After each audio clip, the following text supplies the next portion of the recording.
Hoy voy a terminar esta serie de 6 temas acerca de la doctrina del infierno. Habría más temas para profundizar, pero creo yo que ya fue bueno y ya fue suficiente. Y también cuando uno coge un tema repetitivo como que empieza como a volverse monótono, y no quiero que se vuelva monótono y no quiero que pierda el verdadero sentido y el verdadero significado de lo que la palabra nos quiere enseñar. Y hoy quiero terminar este tema concluyendo con 12 postulados, o con 12 postulados, con 12 conclusiones, por decirlo de alguna manera, valga la redundancia, para que cerremos con broche de oro, si se puede decir, este tema del infierno. Pero como siempre, yo quiero que oremos al Señor y le pidamos que su Espíritu Santo sea el que nos dirija, amén, sea el que nos hable, y que si aún no hemos sido convencidos y redargüidos, pues que hoy sea el momento. Amado Padre, nos presentamos delante de tu presencia, o mejor aún, Señor, estamos delante de tu presencia, Señor. Te pedimos que nos bendigas con tu palabra, Señor. Que estas conclusiones que vamos a dar hoy con relación al tema del infierno edifiquen nuestra vida, Señor, y nos ayuden para que nuestro caminar en Cristo, Señor, sea de madurez y sea de bendición. Y si alguien aún no ha venido a la salvación, Señor, que estas verdades escriturales lo llamen a la salvación, Señor. Oramos por eso en el nombre de Jesús. Amén y amén.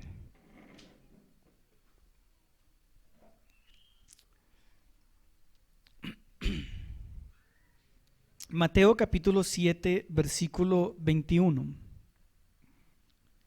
En este pasaje encontramos que Jesús declaró que aquellos que persisten en el pecado y rechazan a Dios, su destino es el lago de fuego y azufre. Eso fue lo que Jesús enseñó. Ahora, recordando de todo lo que hemos visto, la persona que más habló del infierno, ¿quién fue? Jesús.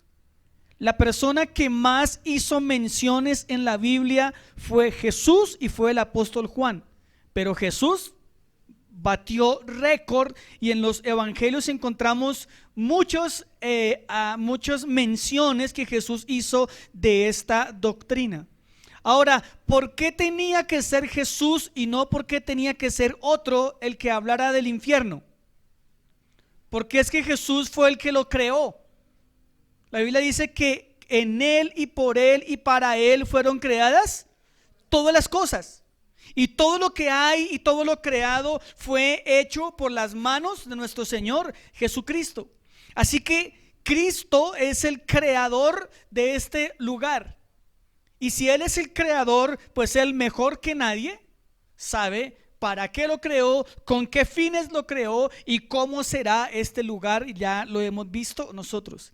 Así que por esa misma razón, Cristo tiene la autoridad, Cristo tiene todo el poder para decir que aquellas personas que persisten y mantienen una vida de pecado y rechazan obedecer a Dios, su destino será la eterna condenación.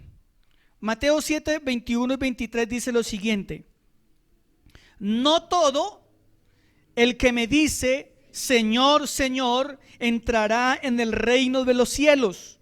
Muchos me dirán en aquel día: Señor, Señor, ¿no profetizamos en tu nombre? Y en tu nombre echamos fuera demonios, y en tu nombre hicimos muchos milagros. Mire lo terrible. Entonces les declararé: nunca os conocí, apartados de maldad. ¿Quiénes? Hacedores de maldad. ¿Cuáles o quiénes son los hacedores de maldad de este versículo? ¿Quiénes son? Los que profetizaban en el nombre de Jesús, los que echaban demonios en el nombre de Jesús, los que hacían milagros en el nombre de Jesús. Usted dirá, ¿cómo así? ¿Eso es malo? Lo que pasa es que estos hombres que hacían esas cosas en el nombre de Dios vivían y permanecían con una vida llena de pecado. Y sus obras, aunque eran obras religiosas y profetizaban y echaban demonios y hacían milagros, sus vidas no estaban rendidas a los pies de Cristo. Esto que leemos aquí, hermano, es para ponernos a pensar, porque aquí está hablando de gente religiosa que hacía cosas religiosas y que vivían en la religión, y Dios les dice: apartados de mí, hacedores de maldad. No los conozco. Aunque profetizan en mi nombre, aunque hacen cosas en mi nombre, aunque tienen el poder de hacer milagros, ustedes no son mis hijos. No los conozco. Aún ustedes no han sido redimidos por la sangre preciosa de nuestro Señor Jesucristo. Tremendo, ¿no le parece? Y hay que decirlo, lamentablemente, hay muchos hoy parados en altares, predicando, haciendo muchas cosas, de los cuales en ese día el Señor les va a decir: no los conozco, apartados de mí, hacedores de maldad. Toda aquella persona que no hace la voluntad de Dios es un hacedor de maldad. Segunda conclusión está en Romanos capítulo 6, versículo 23. Aunque esta cita no fue mencionada por Jesús, fue mencionada por el apóstol Pablo, esta cita bíblica es un resumen perfecto de lo que ocurrió o de lo que va a ocurrir y de lo que le ocurre a aquellos que persisten en el pecado. La Biblia dice: porque la paga del pecado es la muerte, mas el regalo de Dios es vida eterna en Cristo Jesús, Señor nuestro. El salario del pecado, ¿cuál es? La muerte. ¿De cuál muerte estará hablando aquí el apóstol? De la muerte espiritual y de la muerte eterna. Así que la consecuencia final de una vida de pecado es la condenación eterna. Permanecer una eternidad condenado al sufrimiento y condenado al castigo y condenado al tormento en este lugar que se le llama infierno. En Mateo capítulo 25, versículo 31 al 46, no lo vamos a leer porque son muchos versículos, pero en este capítulo o en este párrafo Jesús describe que habrá un juicio final. Habrá un juicio final. Y delante de ese juicio final estarán todos los seres humanos un día de pie ante el juez supremo. Cuando Cristo vino a la tierra, Cristo vino como el Cordero de Dios que quita el pecado del mundo. Él vino como el Mesías. Pero cuando el Señor se siente en su trono, va a sentarse como el juez que juzgará a toda la creación. Y el juez es Él. En ese juicio final, la Biblia dice que el Señor va a separar a los impíos y va a separar a los justos, y el destino final de los impíos será el lago de fuego y azufre, que no se apagará jamás. En Lucas capítulo 13, versículo 3 al 5, Jesús hace un llamado. Y es el llamado de todo su mensaje. Jesús está haciendo el llamado al arrepentimiento. Y la única manera en que una persona puede escapar del infierno es si viene en arrepentimiento a Dios. Nadie, hermano, escúcheme, nadie se va a salvar emocionalmente. Nadie se va a salvar diciendo: ay, yo quiero que Chuchito me salve, ay, me gustaría. Nadie se va a salvar emocionalmente. La única condición para escapar de las llamas del infierno es la fe y el arrepentimiento en el Señor Jesucristo. No hay otra escapatoria, hermano. No hay obras que salven a la persona del infierno. No hay oraciones que saquen a la persona del infierno. No hay misas, no hay cultos, no hay pagos, no hay donaciones. No hay nada que saque a alguien del infierno, hermano. Lo único que puede salvar a una persona del infierno es el arrepentimiento, la fe y el arrepentimiento. Lucas 13, 3 al 5 dice: os digo, no antes, si no os arrepentís. ¿Cuál es el mandato? Arrepentirse. Todos pereceréis igualmente.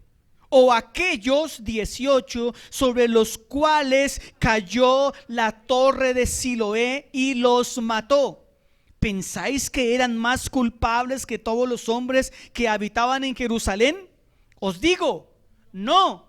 Antes, si no os arrepentís, todos pereceréis igualmente. ¿Cuál es el contexto de este pasaje, hermano? Está Cristo con unos judíos y ellos creían que por ser hijos de Abraham y por hacer parte del olivo de Dios y por hacer parte de la nación, su salvación estaba asegurada, y los que morían eran los pecadores, porque ellos consideraban que ellos, por tener la ley, por tener la Torá, por tener a Moisés, por tener a Abraham, simplemente ya eran salvos. Y estaban ahí en una discusión con Jesús, y Jesús toma un accidente que ocurrió en ese momento. Dice que una torre, un edificio se vino al suelo, colapsó y mató a 12 personas. Y Jesús les dice: ¿ustedes creen que ellos murieron porque eran más pecadores? Y Jesús luego les dice: no, si ustedes no se arrepienten, también van a perecer. Así que Jesús nos está aquí enseñando, hermanos, que la única forma, la única manera, no, tía, gracias, la única manera de escapar del infierno, ¿cuál es? El arrepentimiento. Dígale a su vecino: la única manera de escapar del infierno es el arrepentimiento. Es el arrepentimiento.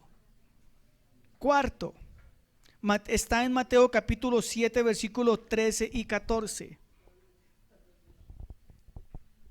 Hemos dicho que la enseñanza del infierno no ha de verse como una enseñanza morbosa, amarillista, ni para disfrutar de esos horrores, sino que la enseñanza del infierno ha de ser vista como una enseñanza del amor misericordioso de Dios, porque lo que Cristo hizo es mostrar la realidad del infierno para evitar que las personas lleguen allá. Amén.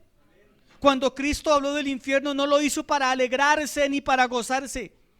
Él quería, y Él lo hizo. Él le mostró y nos muestra a través de la palabra cómo es ese lugar, cuáles son los horrores de ese lugar, esperando que las personas vengan a Él en fe y en arrepentimiento.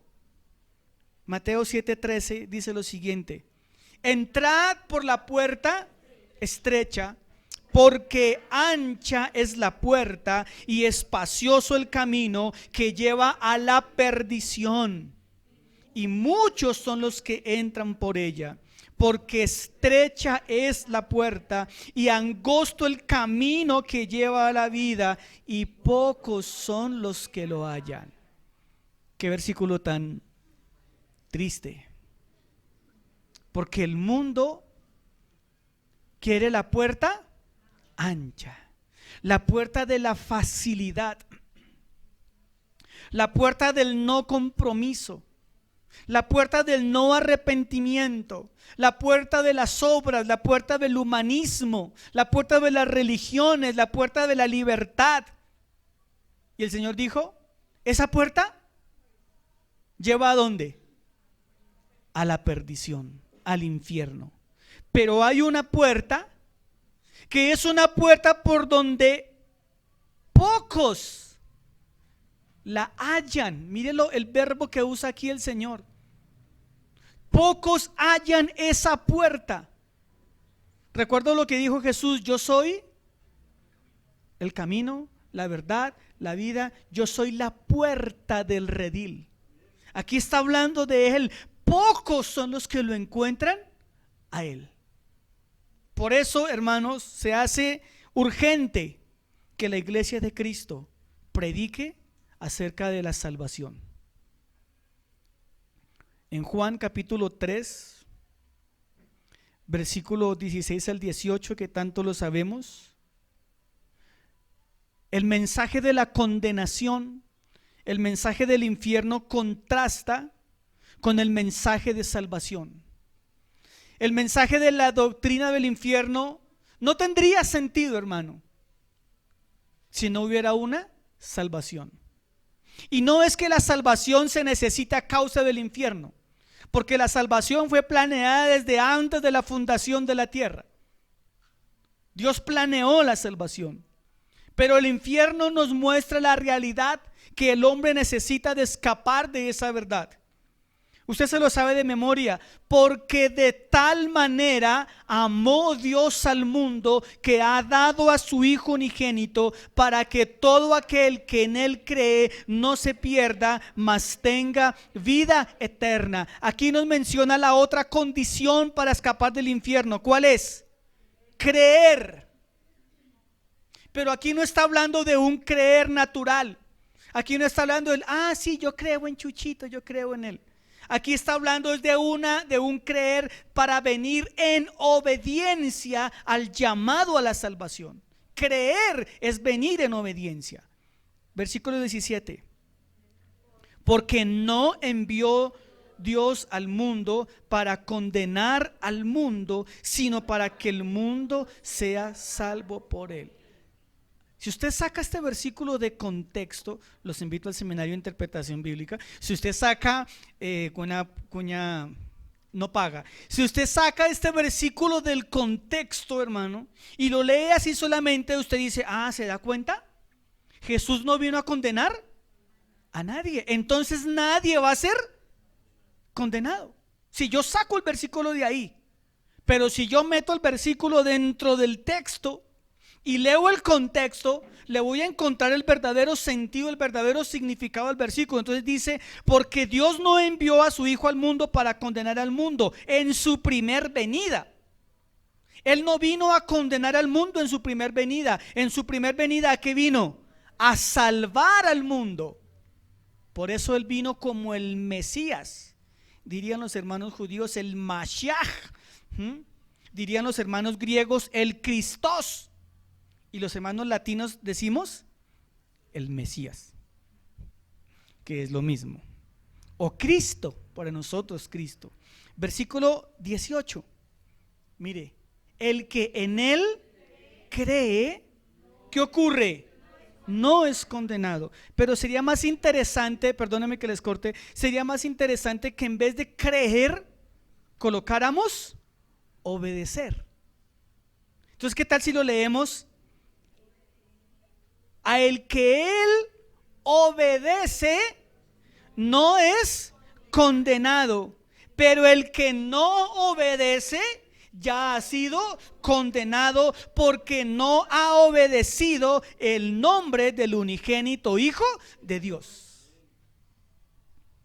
Recuerde que el evangelio es un llamado, no es una invitación. Es un llamado, es una orden. Jesús dijo, el tiempo ha llegado, vengan y arrepiéntanse, crean, es un llamado, es un imperativo. Su respuesta y mi respuesta ha de ser una respuesta satisfactoria en obediencia. El séptimo punto de nuestra conclusión está en Juan capítulo 12, versículo 47. ¿A qué vino Jesús a la tierra? A salvarnos. ¿A salvarnos de qué? Del infierno. A eso vino Cristo, hermano. Bueno, la doctrina de salvación es muy amplia, ¿no?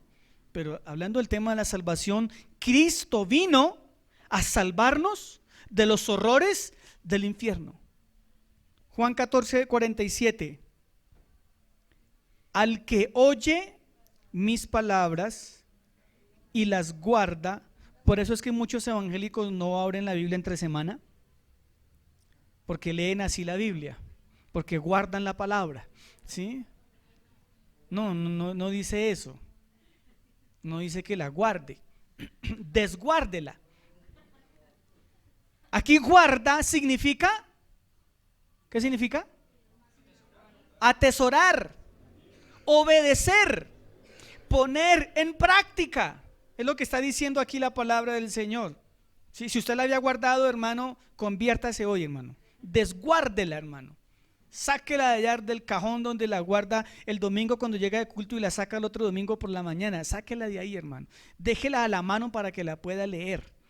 Porque, perdóneme, al que oye mis palabras y no las obedece, yo no le juzgo, porque no he venido a juzgar al mundo, sino a salvar al mundo. Aquí está hablando que Cristo, en este momento, en su primer venida, Él vino ¿a qué? A salvar al mundo. ¿A salvarnos de qué? De la condenación eterna, de ir al infierno. Amén. Le pregunto, ¿a cuántos Cristo ya los salvó? O sea que si usted se muere en este instante, ¿para dónde se va? ¿Segurísimo? Amén. Nos vemos allá. Octavo, está en Colosenses 1, 19 al 20. En la cruz del Calvario ocurrió lo que celebrábamos hoy al participar la cena del Señor. En la cruz del Calvario nuestra deuda fue pagada. Nuestra deuda fue cancelada. Y con esa cancelación que hubo, hermano, hubo reconciliación con el Padre Celestial. Usted y yo, hermano, estábamos enemistados con Dios. Éramos enemigos de Dios. Éramos hijos de ira, éramos hijos de desobediencia, pero gracias al sacrificio de Cristo en la cruz del Calvario, esas relaciones fueron restauradas. Colosenses 1:19 dice: por cuanto agradó al Padre que en él habitase toda plenitud, por medio de él, ¿qué hizo? Reconciliar consigo todas las cosas, así las que están en la tierra como las que están en los cielos. ¿Qué hizo? Haciendo que la paz mediante la sangre de su cruz. ¿Qué hubo en la cruz? Derramamiento de sangre. ¿Pero qué implicó el derramamiento de sangre? ¿Recuerdan lo que les he enseñado de la doctrina de la propiciación? La doctrina de la imputación, la doctrina, bueno, todas esas doctrinas de la salvación que les he enseñado. Cuando Cristo se sube a la cruz, debía cumplir las demandas de la justicia. La justicia divina, escuche esto si ya se le olvidó para que lo recuerde y los que no lo aprendan. La justicia divina demandaba el pago por el pecado. Y la justicia divina demandaba o exigía que el pecador debía morir. Entonces, hermano, usted y yo teníamos una deuda con la justicia divina. Debíamos pagar por nuestro pecado y debíamos morir, literalmente morir. Ahora, ¿morir era fácil para Dios? Pues por supuesto, hermano. El tema era pagar la deuda, porque nuestra deuda es impagable. Impagable. Nuestros pecados que se constituyen una deuda son impagables. Y como son impagables, alguien con el estatus divino tenía que tener la autoridad, la moral y todo lo necesario para que esa deuda fuera cancelada. Y como ningún ser humano tenía esa capacidad, porque todos somos pecadores, entonces cuando Dios dice: voy a enviar a mi Hijo unigénito para que se haga hombre y siendo hombre pueda pagar la deuda que la justicia demandaba. Entonces en la cruz del Calvario, ¿qué hubo, hermano?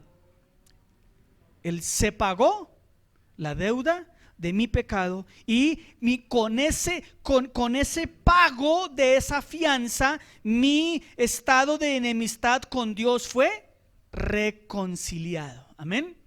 Así que usted hoy puede decir que es amigo de Dios porque su enemistad fue pagada a precio de sangre. Amén. ¿Estamos de acuerdo? Por ahí a veces cantábamos un coro que dice: nunca sabré cuánto costó mi salvación. ¿Cierto? Lo cantábamos, ¿recuerdan? Y un día me puse a pensar y dije: ¿por qué estamos cantando una cosa que no es cierta? Si sabemos cuánto costó mi salvación. Mi salvación costó la sangre preciosa de nuestro Señor Jesucristo. Amén. En la cruz del Calvario, hermano, se pagó el precio más alto, se pagó el precio más costoso que se pudo pagar por alguien que no valía un peso, hermano, que éramos usted y yo. ¿Le dan gloria a Dios por eso? Hermoso, ¿sí o no?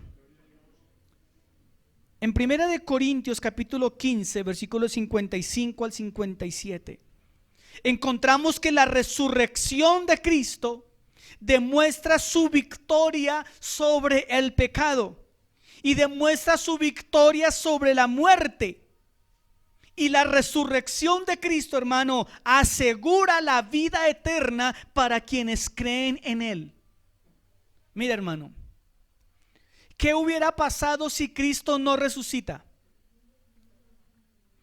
Porque en su vida hubo un propósito, en su muerte hubo otro propósito y en su resurrección hubo otro propósito. Las tres hacen parte de un solo propósito completo y perfecto. Pero si Cristo solamente hubiera muerto, nuestros pecados hubieran sido perdonados, pero la eternidad no hubiera sido adquirida, hermanos.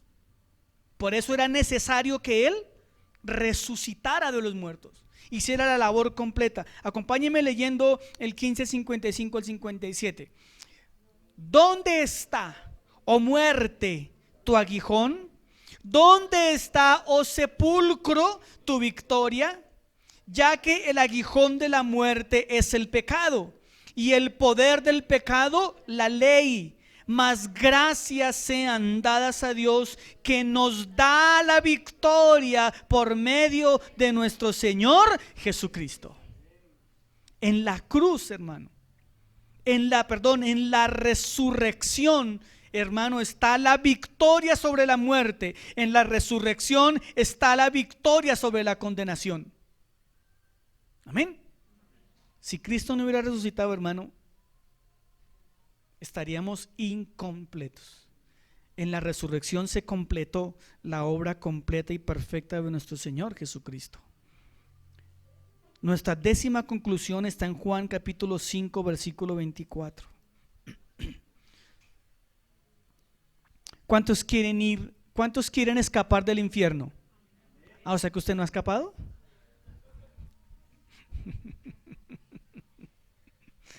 ¿Cuántos ya escaparon del infierno? Y los que no dicen nada. Recuerde, hermano, que solo hay dos estados: o se está condenado o se es salvo. No hay estado intermedio. Eso no lo enseña la Biblia. La Biblia no enseña esa creencia evangélica de que yo estoy como en la mitad. A ver qué pasa. No, hermano. La palabra dice que el que no ha creído ya está condenado, y el que ha creído ha pasado de muerte a vida. Entonces, hermano, o es blanco o es negro. O estás condenado o estás sentado a la diestra de Dios Padre, posicionalmente hablando. ¿Estamos bien hasta ahí? Entonces, para aquellos que quieren escapar del infierno, el Señor promete que quienes crean en Él, que quienes obedezcan al llamado del evangelio, quienes vengan en fe y en arrepentimiento, no vendrán a condenación, sino que pasarán de muerte a vida. Juan 5:24. Ciertísimamente cierto os digo, el que oye mi palabra y cree al que me envió, ¿qué tiene? Vida eterna, y no vendrá a condenación, mas ha pasado de muerte a vida. ¿Cuál es el proceso, hermano, para escapar del infierno? ¿Qué es lo primero que tiene que ocurrir en la vida de una persona? Según este versículo. Contexto, hermano, contexto. Oír. ¿Qué tiene que oír? Recuerda el versículo que dice: la fe viene por el oír. ¿Qué? La palabra de Dios. Recuerda usted que la Biblia dice que la fe es un don de Dios, no de nosotros. Así que es Dios quien despierta en el ser humano la necesidad de buscar de Dios. No es que el hombre busque a Dios, hermano, porque eso hay que analizarlo muy bien. ¿Quién buscó a quién? ¿Quién fue el que vino por quién? Fue Cristo quien vino a buscar lo que se había perdido, hermano. Entonces dice la Biblia: de cierto os digo, el que oye. ¿Usted quiere que sus familiares salgan del infierno? Amén. ¿Lo quiere? ¿Cuánto lo anhelan? ¿Cuánto lo desean? ¿Qué está haciendo? ¿Qué está haciendo? ¿Soñando? ¿Teniendo fantasías emocionales? ¿Sí? ¿O usted le está hablando la palabra de Dios? Ninguno de nuestros familiares y amigos se van a salvar por emociones, ni por ósmosis, ni por inercia. Se van a salvar porque se cumpla la palabra de Dios.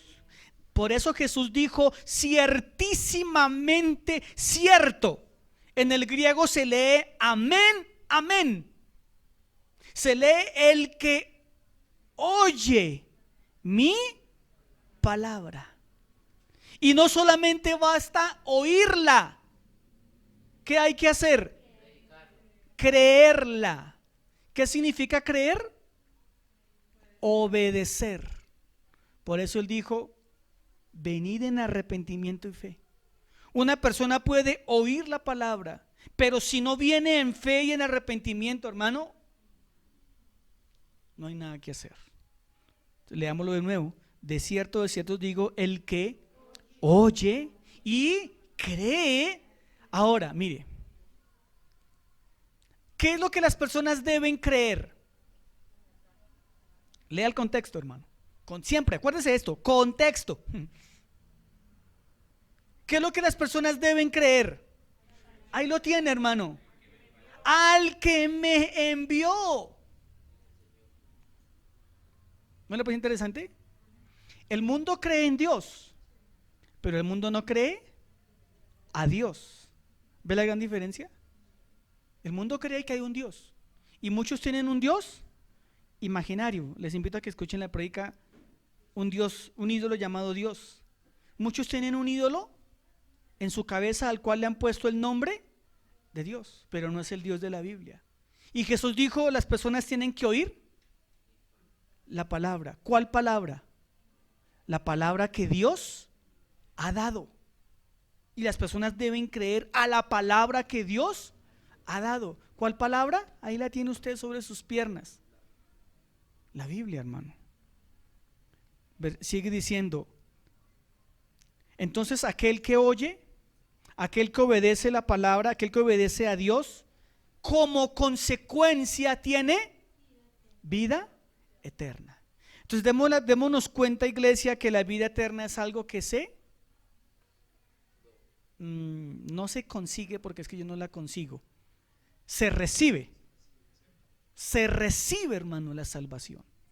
Quien oye, quien obedece, quien cree, como consecuencia tiene vida eterna. ¿Estamos?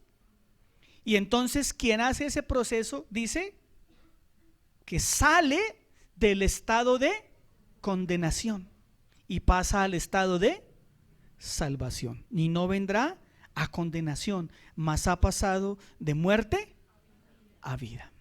Amén. ¿Estamos? Punto número 11.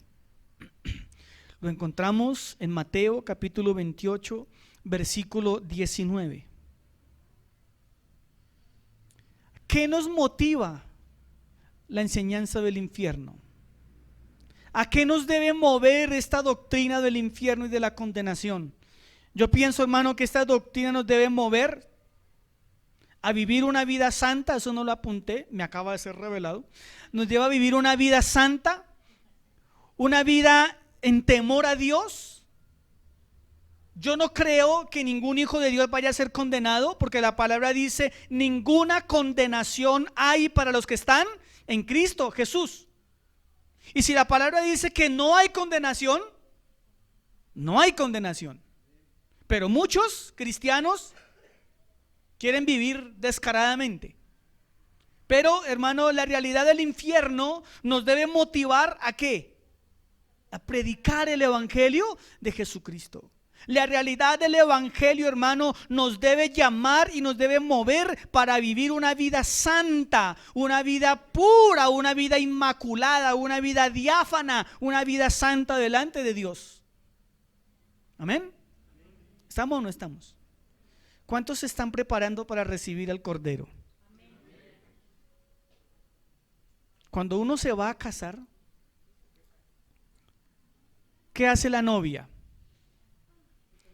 Se prepara, se manda a hacer un baño de se hace una chocoterapia. No sé para qué sirve eso, hermano. A mi esposa no se la hicieron. En ese tiempo no existían las chocoterapias.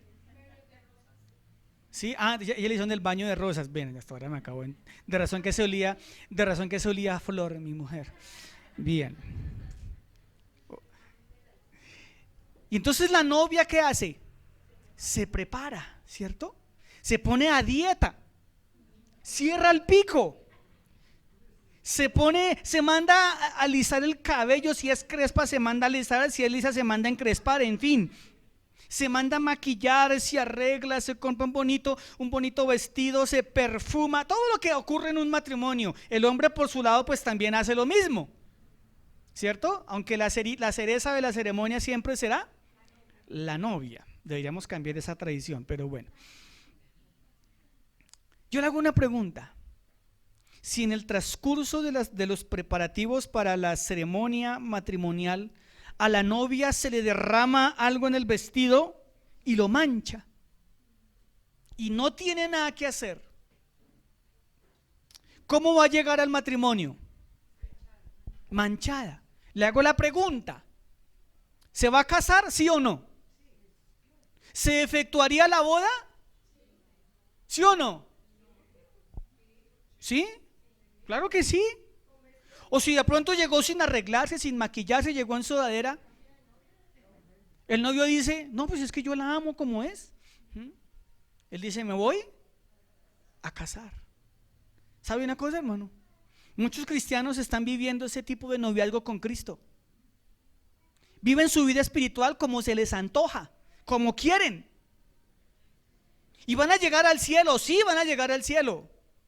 Pero mientras están en la tierra, no son una novia digna. No son una novia, como dice Apocalipsis, que sus vestidos estén blancos y sin arrugas, sin manchas, gracias, sin mancha y sin arruga.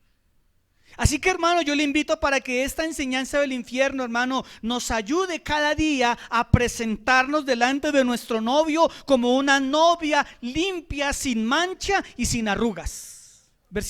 Punto número 11.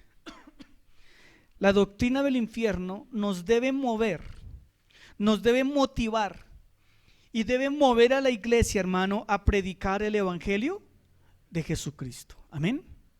¿Estamos de acuerdo? ¿Cuántos saben que la aspirina, el acetaminofén es bueno? Bueno, mi mamá no puede decir eso, ¿no? Ella es alérgica al acetaminofén. O la aspirina, o el Alka-Seltzer, bueno, cualquiera de esas, ¿cierto? ¿Usted por qué sabe que es bueno?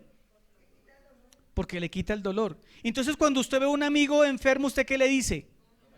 Tome Dolorán, porque Dolorán quita el dolor. ¿Sí o no, hermano? ¿Señora? El Rydol, bueno, esas. Hermano, si usted ya tiene la cura para escapar del infierno, ¿qué tiene que hacer? Repartir la cura, hermano. decirle a la gente que necesita venir a Cristo en fe y en arrepentimiento.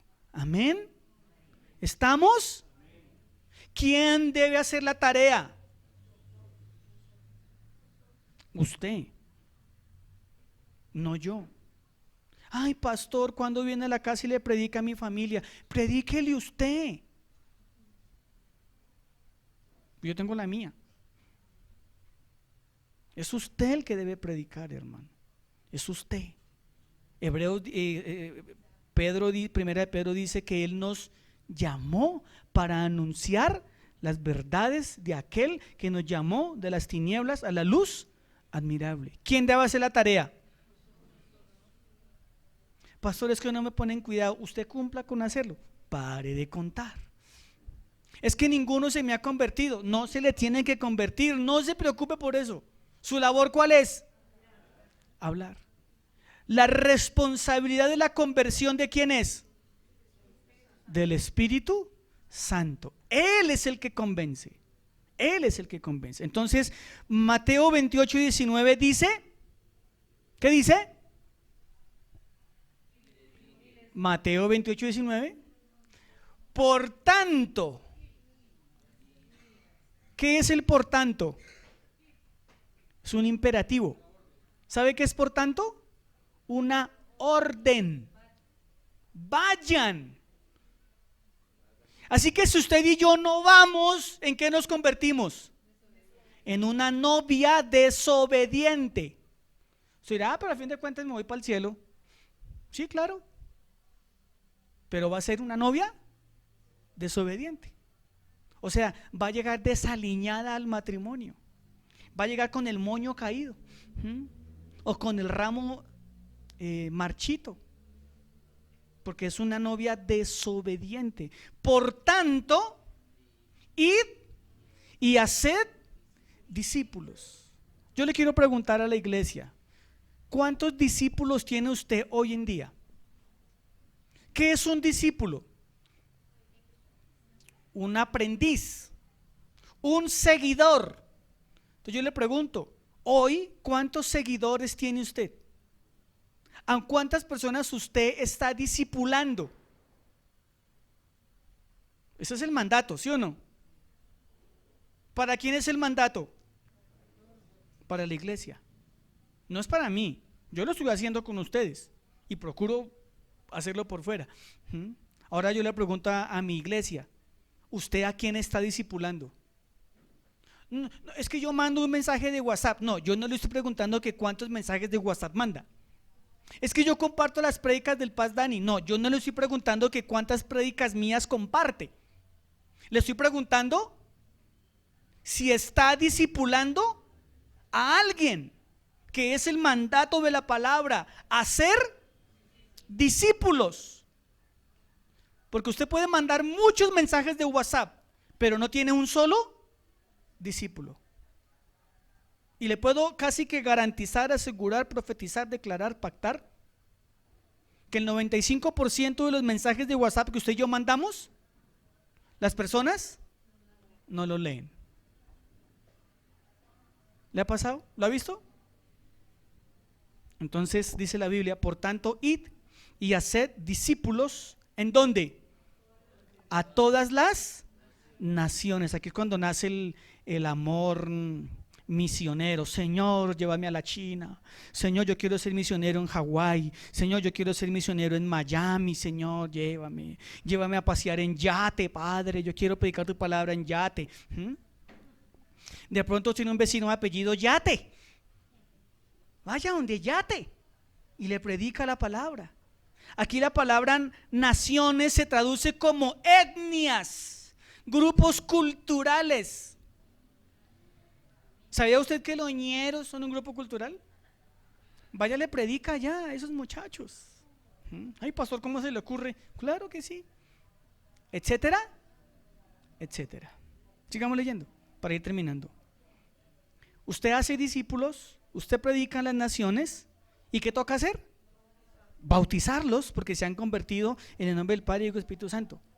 Y sigue el proceso, hermano, enseñándoles que guarden todas las cosas que os he mandado.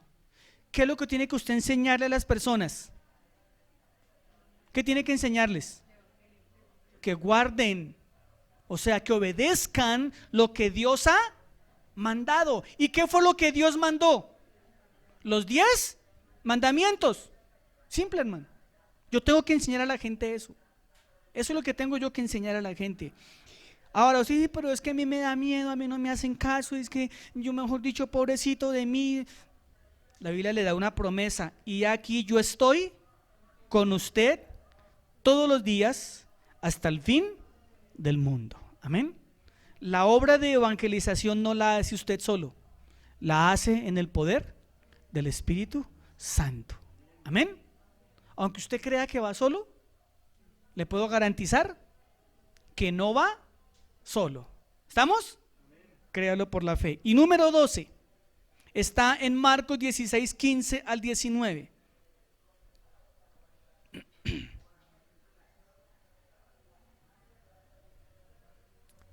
Mire, hermano, esto tenemos que vencer la tentación de callar, y a las personas hay que advertirlas sobre el juicio final.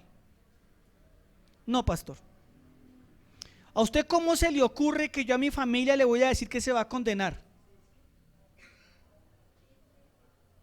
¿Cómo se le ocurre? Me sacan corriendo, no me vuelven a invitar a los cumpleaños, me toca empezar a partir las tortas a mí solo en la casa. No, yo a la gente no le digo eso porque eso es muy duro. Entonces, imagínese que una persona enferma de cáncer y que tiene la posibilidad de sanarse de su cáncer con la quimioterapia, con la radioterapia, con una extirpación de un órgano, llegue a donde el oncólogo y el oncólogo diga: no, a mí me da un pesar decirle que tiene cáncer.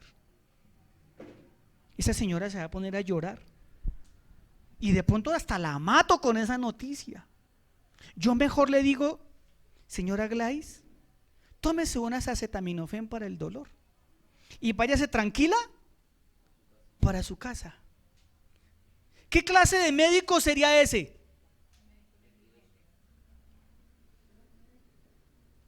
¿Qué clase de médico sería ese? No sirve para nada ese médico, hermano. El médico, cuando ustedes lo saben, ¿no? Por eso pongo a mi suegra como ejemplo. Tuvieron que decirle: señora Gladys, tenemos que iniciar un proceso, y bien duro y bien doloroso. Pero si no se lo dicen, seguramente no estaba contando este cuento.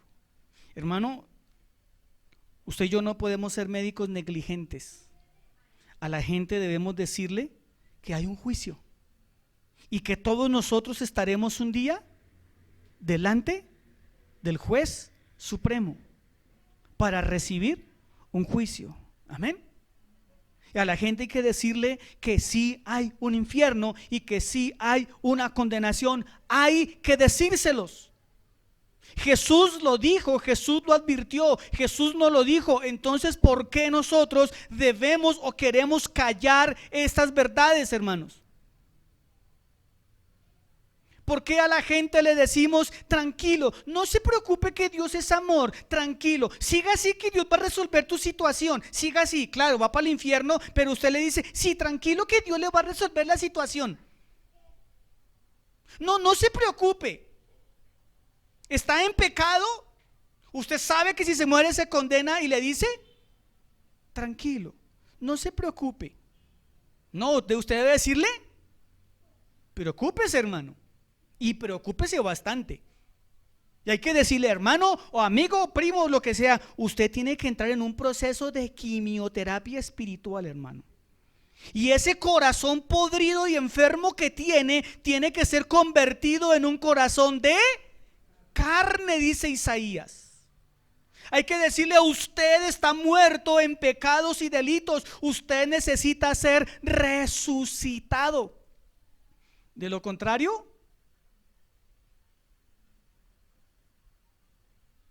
hay que predicar eso, iglesia.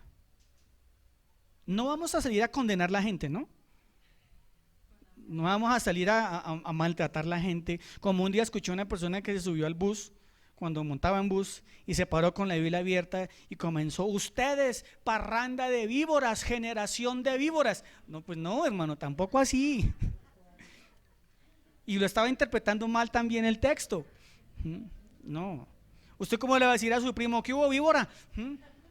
O se convierte o se va para el infierno, pedazo de víbora. No, pues tampoco, hermano. Sí, pueda que sea una víbora, pero no es la manera, hermano. Bien. Marcos 16, 15 al 16. También tenemos la responsabilidad de decirle a las personas que hay esperanza. Amén. Que hay esperanza, hermano. Hay que decir que hay un juicio, hay que decir que hay pecado, hay que decir que hay condenación, pero por encima de todo, a las personas hay que decirle que hay una esperanza de salvación, y esa esperanza es nuestro Señor Jesucristo. Amén. Conviértase en un emisario de esperanzas, hermano. Dice la palabra: y les dijo lo mismo: id por todo el mundo y que prediquen el evangelio. ¿A quién? A cuanta persona pueda. El que obedezca y fuere bautizado será salvo, y el que no será condenado. Amén. Y terminemos con esta conclusión hoy, esta serie. Léalo conmigo, por favor. ¿La tiene ahí? La enseñanza de la doctrina del infierno, aunque presenta una exposición intensa, cruda y dramática, no busca glorificar los horrores del castigo eterno. Su propósito más bien es subrayar con urgencia y contundencia la necesidad apremiante que tiene el pecador impenitente de huir de su estado actual de condenación. Creo que es una excelente conclusión para terminar nuestro tema, hermano.